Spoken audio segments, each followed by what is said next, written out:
paramihin ang alaga mo manok. Ang pag-aalaga ng manok ay isa sa pinakakaraniwang gawain ng mga Pilipino. Tapusin mo ang video ito para malaman mo ang simpleng paraan sa pagpaparami ng manok. Bago ang lahat, ako po si Joy Villarmina, dating cashier sa isang pribadong kumpanya sa loob ng 6 na taon. Bago ko simulan, ito ang aking kwento. Noong November 2023, huntun ako sa aking trabaho bilang cashier. Ang ginawa ko, nag-alaga ako ng 7 inahing manok at 2 lalaking manok. Ito ang pinaka-common na manok na makikita natin sa paligid lang.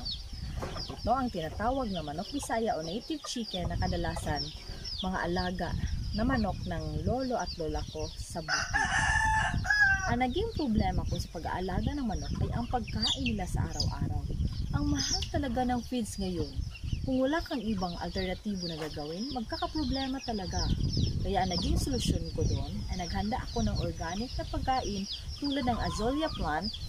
Ito ang pagkain ng manok o iba pang hayop na maraming nutrients ang makukuha at nakakataba din ng mga manok. Ihalo ko lang ito sa binibili kong commercial feeds. Hindi talaga biro ang pag-aalaga ng manok. Kailangan talaga ng sipag at tiyaga. Sa simula, nag-alaga lang ako ng 7 inahing manok at ngayon, naging 40 pieces na. And still counting. Pati na lahat mga sisiw. Para paramihin ang alagang manok, sundin ang mga sumusunod na hakbang. Una, piliin ang tamang lahi. Pumili ng manok na may magandang kalusugan at mataas na produktibidad sa pagbubuo ng itlog o paglaki para sa karne, depende sa iyong layunin. Pangalawa, maayos na pamumuhay. Bigyan sila ng maayos na bakuran o kulungan na malinis at maluwang. Siguruhing may tama silang ventilasyon, malinis na tubig at pagkain. Pangatlo, magbigay ng tamang nutrisyon. Ang mga manok ay tulad natin na nangangailangan ng tamang nutrisyon upang mapanatili ang kanilang kalusugan at mabilis ang kanilang paglago. Bigyan ang manok ng sapat na pagkain na may tamang nutrisyon para sa kanilang pangangailangan. Ang mga commercial feeds ay karaniwang mayroon ng kumpletong nutrisyon para sa manok. Tiyaking may regular na pag-ehersisyo. Pang-apat, pabayaan silang magkaroon ng sapat na paggalaw at pag-ehersisyo para mapanatili ang kanilang kalusugan at kondisyon. Pabayaan silang magkaroon ng sapat na paggalaw at ehersisyo para mapanatili ang kanilang kalusugan at kondisyon. Siguruhing regular kang mag-check ng kanilang kalusugan at tiyaking sila ay nasa mabuting kalagayan. Panglima, pag-aalaga sa mga itlog. Ang layunin mo ay para sa mga itlog. Alagaan ng maayos sa mga itlog para sa magandang kalidad at dami ng produksyon.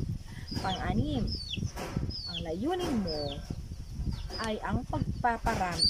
Tandaan na ang tamang balanse ng lalaki at babae ay mahalaga upang mapanatili ang tamang produksyon ng itlog o manok na may malaking katawan. Naniniwala ako na ang tamang pag-aalaga ay mahalaga para sa kalusugan at produktibidad ng mga manok, kaya dapat itong bigyan ng sapat na pagkain, malinis na tubig at karampatang espasyo para mag-ehersisyo. At bakit ako nag-aalaga ng manok? Dahil sa napagkunan ito ng pagkain tulad ng karne at itlog. Ang posibleng kalaban sa pag-aalaga ng manok ay ang mga peste, tulad ng peste ng manok, peste ng itlog at mga parasito. Ang karamihan sa mga ito ay maiiwasan sa pamamagitan ng tamang pag-aalaga at pamamahala ng kanilang kapaligiran at kalusugan. Kaya samahan niyo akong maibahagi ang ganitong pamamaraan sa pag-alaga ng manok. Sa pamamagitan ng pagiging maingat sa kanilang pangangailangan at pangangalaga, maaari mong paramihin at mapanatili ang kalusugan ng iyong mga manok. Sa mga naghahanap ng pangtinolang manok na malapit lang dito sa bayan namin, message nyo lang ako dito sa Facebook at huwag kalimutang i-follow, like, and share. Ako nga po si Joy Villarmina na mag-iiwan sa katagang. In everything you do, put God first. Stay safe. Bye.